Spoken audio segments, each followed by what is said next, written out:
ফসলের জন্য ক্ষতিকারক পোকামাকড়, মাছি,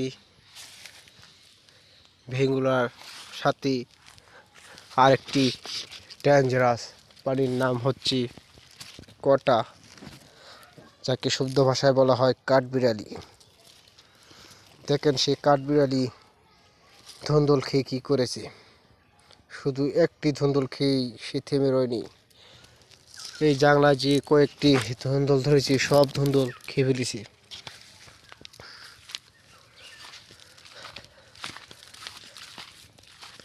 এই যে কি সুন্দর ধুন্দুল অনেক দূর থেকে দেখা যাচ্ছে, কিন্তু এই পাশে এসে দেখবেন এই ধুন্দুলটিও সেই কটা খেয়ে ফেলেছে।